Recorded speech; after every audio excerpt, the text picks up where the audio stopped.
2024 के लोकसभा इलेक्शंस में कांग्रेस को 99 सीटें आई, तो ऐसा लगने लगा था जैसे कांग्रेस का रिवाइवल शुरू हो गया। इनफैक्ट खुद कांग्रेस के लोग भी फुल ऑफ एनर्जी दिखाई दे रहे थे। ये तस्वीर अभी बहुत जल्दी पलटेगी और तस्वीर पलटते हुए देर नहीं लगेगी। हमारे लिए अच्छी खबर हरियाणा से भी आएगी, हमारे लिए अच्छी खबर जम्मू कश्मीर से भी आ रही है। स्टेडियम की शर्ट लठ गाड़ रखे है, इतनी आवाज तो स्टेडियम में भी ना आई जितनी हड़ान लग रही है। कांग्रेस के सपोर्टर्स में एक नई जान भर गई थी और मीडिया के साथ साथ पूरे देश ने इनको सीरियसली लेना शुरू कर दिया था और ऐसा लगने लगा था जैसे अब बीजेपी के लिए चीजें आसान नहीं होने वाली। लेकिन इन सब चीजों को अभी 1 साल ही हुआ था कि कांग्रेस वापस अपने ट्रैक पर आ गई। लोकसभा इलेक्शंस के जस्ट बाद हरियाणा के इलेक्शन आए, जहां पर कांग्रेस की जीत ऑलमोस्ट पक्की मानी जा रही थी। मीडिया, सोशल मीडिया, यहाँ तक कि ग्राउंड पर भी हर इंसान सिर्फ कांग्रेस की ही बातें कर रहा था। कांग्रेस आएगी, कांग्रेस को लेके आएंगे, खुली एक तरफा। कांग्रेस का 100/100 नंबर है जी। इस चुनाव में कांग्रेस आओगी। कांग्रेस 55 से 62 पर। इनफैक्ट हरियाणा में इनके सबसे बड़े नेता भूपेंद्र सिंह हुड्डा ने तो इलेक्शन से पहले ही ये डिसाइड कर लिया था कि हरियाणा सरकार में किसे कौन सा मंत्रालय देंगे। और रिजल्ट क्या निकला? हरियाणा में कहावत है ना, ढाक के 3 पात, जिसका मतलब है सदा एक सा रहना और अपने अंदर कोई इंप्रूवमेंट ना करना। ये कहावत कांग्रेस के ऊपर एकदम फिट बैठती है, क्योंकि सबकी उम्मीदों के परे कांग्रेस हरियाणा इलेक्शन में बुरी तरीके से हार गई। एक बहुत फेमस सॉन्ग है, आपने सुना भी होगा, हारी बाजी को जीतना हमें आता है। कांग्रेस के साथ ये बिल्कुल उल्टा है। वो कहते हैं जीती बाजी को हारना हमें आता है। इसके बाद महाराष्ट्र इलेक्शंस में इनके साथ क्या हुआ वो तो आप सबने देखा ही। और अब ताज़ा एग्जाम्पल दिल्ली का भी है। एक समय पर पूरे देश पर राज करने वाली कांग्रेस पार्टी का आज ऐसा हाल हो गया कि कई प्रदेशों में इनका कोई जनाधार ही नहीं बचा। दिल्ली में इनका सारा वोट बैंक अरविंद केजरीवाल के खाते में चला गया। वेस्ट बंगाल में ममता दीदी इन्हें घुसने नहीं देती। यूपी में इन्हें अखिलेश यादव का साथ चाहिए और महाराष्ट्र में जाकर इन्हें शरद पवार चाहिए। और भी बहुत सारे स्टेट्स हैं, बिहार ले लो, झारखंड, JNK, ऐसे बहुत सारे स्टेट्स हैं। और जो स्टेट्स बचते हैं वहाँ बीजेपी इन्हें अंदर घुसने नहीं देती। लेकिन सवाल ये है कि इतनी पुरानी पार्टी, इतना बड़ा नेटवर्क होने के बाद भी कांग्रेस का इतना बुरा हाल क्यों हो रहा है? क्यों ये बार बार इलेक्शंस हारते जा रहे हैं? इसकी सिर्फ और सिर्फ एक ही वजह है, हाई कमान, या सीधा कहूं तो राहुल गांधी। जब भी पार्टी कोई चुनाव जीतती है तो उसका पूरा क्रेडिट राहुल गांधी को दिया जाता है, लेकिन जब हारती है तो किसी और को बलि का बकरा बना दिया जाता है। राहुल गांधी की पॉलिटिकल इमेज इतनी खराब हो गई है कि लोग उनको उनके नाम से कम और पप्पू के नाम से ज्यादा बुलाने लग गए हैं। राहुल गांधी, हम नहीं सुनते राहुल गांधी की, वो तो पप्पू है। अरे हाँ, नहीं, वो इतना मेहनत करके अभी अमेरिका आए थे। नहीं, पप्पू है वो। राहुल गांधी जो है इतिहास नहीं जानते हैं, बेचारे पप्पू है। शहजादा, मासूम बच्चा और ना जाने किन किन नामों से उनके मीम्स वायरल कराए जाते हैं।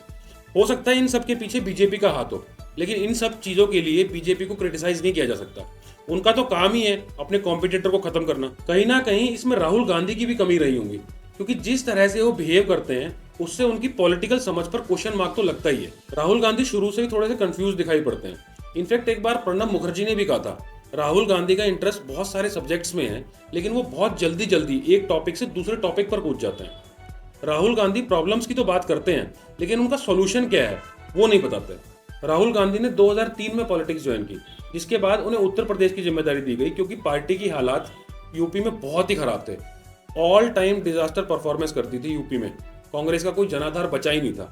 तो राहुल गांधी ने ये जिम्मेदारी अपने कंधों पे ली, वहाँ बहुत टाइम दिया और बहुत मेहनत भी की, लेकिन पार्टी की जो परफॉर्मेंस थी वो बहुत ही खराब आई।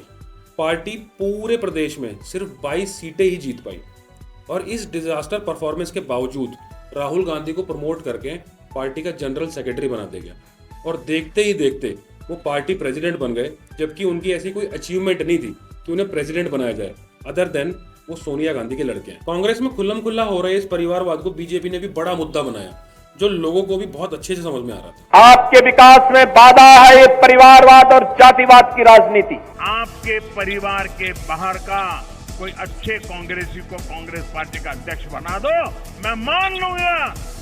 अरे मैं मान लूंगा कि नेहरू जी ने ऐसी लोकतांत्रिक परंपराएं पैदा की थी कि जिसके कारण कोई समर्पित कांग्रेसी कांग्रेस पार्टी का अध्यक्ष बन पाया।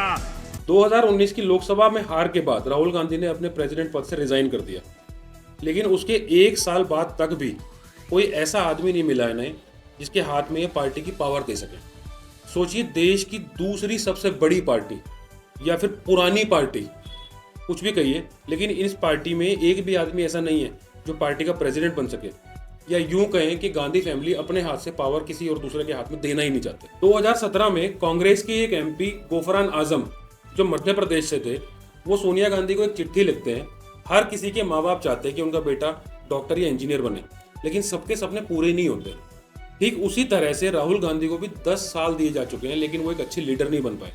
और अब टाइम आ गया है कि किसी और इंसान को कांग्रेस पार्टी की कमान दे दी जाए। बड़े बड़े नेता पार्टी छोड़कर जाते रहे, लेकिन गांधी फैमिली का इस पर कोई असर नहीं पड़ा, कोई इम्पैक्ट नहीं पड़ा। अगर इम्पैक्ट पड़ा तो सिर्फ पार्टी पर।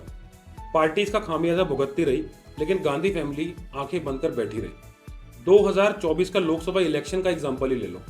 पार्टी के पूरे कैंपेन में मल्लिकार्जुन खड़गे के साथ साथ राहुल गांधी की भी बड़ी सी फोटो छपी थी, जबकि राहुल गांधी पार्टी में किसी भी तरह की कोई भी इंपॉर्टेंट पोजीशन होल्ड ही नहीं करते। तो क्या पार्टी में कॉम्पिटेंट लोग कोई बचे ही नहीं है? क्या कोई भी ऐसा बड़ा नेता है ही नहीं जो पार्टी की कमान संभाल सके? अजय माकन, दीपेंद्र हुड्डा, सचिन पायलट, इस तरह के नेताओं को क्यों आगे नहीं किया जाता? क्यों एक पार्ट टाइम पॉलिटिशियन को ही हमेशा आगे किया जाता है? राहुल गांधी इलेक्शन के बीच में 2-2 महीने की वेकेशंस पर चले जाते हैं। अभी हाल के दिल्ली इलेक्शंस जो अभी हुए हैं, असेंबली इलेक्शंस, उन्हीं का एग्जाम्पल ले लीजिए। राहुल गांधी की अचानक तबीयत खराब हो जाती है और फिर जब ठीक होती है तो वो वापस दिल्ली नहीं आते, बल्कि एमपी चले जाते हैं। मैं राहुल गांधी के अगेंस्ट नहीं हूँ, बल्कि उन्हें एक अच्छा इंसान मानता हूँ। 2012 के निर्भया कांड के विक्टिम के जो पेरेंट्स थे, उन्होंने भी एक बार कहा था कि राहुल गांधी ने उन्हें बहुत इमोशनल सपोर्ट दिया, इनफैक्ट फाइनेंशियल हेल्प भी करी, और इस बात को सीक्रेट रखने के लिए कहा। उन्होंने कहा कि राहुल गांधी उनकी मुश्किल घड़ी में एक भगवान की तरह आए। तो इस बात से ये तो प्रूव होता है कि राहुल गांधी एक अच्छे ह्यूमन बीइंग है। लेकिन प्रॉब्लम ये है कि शायद राहुल गांधी के आसपास के लोगों ने उनको बोल बोलकर इस चीज के लिए कन्विंस कर दिया है कि वो पॉलिटिक्स के लिए बने। अब ये तो राहुल को ही समझना पड़ेगा कि पार्टी किसी फैमिली से बहुत बड़ी होती है। डेमोक्रेसी में अपोजिशन का स्ट्रांग होना बहुत जरूरी है, नहीं तो सरकार अपनी मनमर्जी करने लग जाएगी। इनफैक्ट सरकार सिर्फ सरकार ही नहीं, डिक्टेटरशिप बन जाएगी। आज भारत में इलेक्शंस कोई आने जाने की चीज नहीं, बल्कि एक इमोशंस बन गए हैं। जो वोटर्स आपके लिए सर्दी गर्मी लाइन में लगकर वोट डाल के आते हैं, कहीं ना कहीं उनका दिल भी टूटता है आपके हारने से।